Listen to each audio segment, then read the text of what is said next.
ग्वालियर की जन सुनवाई में एक अलग ही नजारा देखने को मिला। घास मंडी इलाके में रहने वाले मोनू राठौर अपने 9 साल के मासूम बेटे यशवर्धन के साथ पहुंचे और डॉक्टर कुलदीप सक्सेना की फोटो पर माला चढ़ाकर धरने पर बैठ गए। ये माला श्रद्धांजलि की नहीं बल्कि डॉक्टर को जीते जी मृत मानकर विरोध का प्रतीक बनी। मोनू राठौर का आरोप है कि 2019 से 2023 तक उन्होंने अपने बेटे की बाल झड़ने की समस्या को लेकर डॉक्टर कुलदीप सक्सेना से इलाज कराया, लेकिन फायदा तो दूर, अब बच्चे के न सिर्फ सारे बाल झड़ गए बल्कि आंखों में दर्द और बहंगापन तक आ गया। भोपाल एम्स में जांच के बाद खुलासा हुआ कि गलत दवाओं के साइड इफेक्ट से अब बच्चे के बाल दोबारा नहीं आएंगे। आंखों की रोशनी पर असर पड़ा है। सबसे बड़ी बात, हार्मोनल डैमेज की वजह से उसकी शारीरिक ग्रोथ रुक गई है। परिवार का आरोप है कि एक स्किन स्पेशलिस्ट की लापरवाही ने एक मासूम की पूरी जिंदगी को अंधेरे में डाल दिया है। जनसुनवाई में खुद कलेक्टर रुचिका चौहान भी इस अनोखे विरोध को देखकर हैरान रह गयी। उन्होंने पिता पुत्र की पूरी बात सुनी और तत्काल सीएमएचओ को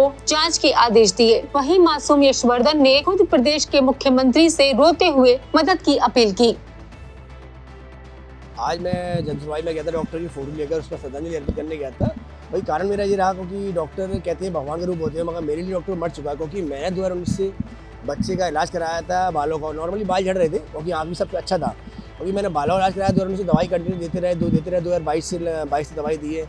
उस दवाई के बाद बच्चों की 2023 में साइड इफेक्ट हुआ। 2023 के बाद फिर मैंने आँखों के पास गया, आँखों में जाँच नॉर्मल आई क्योंकि दवाई साइड इफेक्ट हुआ है तो आँखों में जाँच नॉर्मल ही आई है लेंस की। उसके बाद फिर मैंने आंखों पर लगातार दिखाता रहा। फिर 2025 में जनवरी में मैं एम्स में भोपाल गया।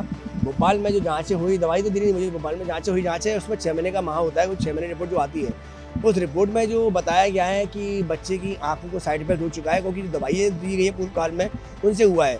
और बच्चे की अब तो डॉक्टर ने क्लियर बोल दिया बच्चे के बाल नहीं आएंगे और दूसरी बात उसकी हाइट यही रहेगी। और तीसरी उन्होंने ये बोल दिया है क्योंकि बच्चे की अब लाइफ कम है तो किसी पिता को एक मालूम पड़ जाए कि हाथ होगा।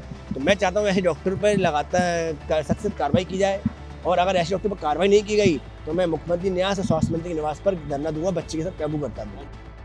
उन्होंने एडिशनल कलेक्टर को उसको अपना पूरा आवेदन उपलब्ध कराया है और जैसा कि उनका क्लेम है उसकी जांच कराई जाएगी। हालांकि प्रथम दृष्टया उसको अभी पूछने पर वो एम्स की डॉक्टर की कोई रिपोर्ट नहीं बता पाया। ऐसा उनका कहना है कि डॉक्टर्स ने उन्हें कहा कि किसी दवा का रिएक्शन है, लेकिन उन्होंने राइटिंग में ऐसा सच कुछ दिया नहीं है, लेकिन निश्चित रूप से जांच कराई।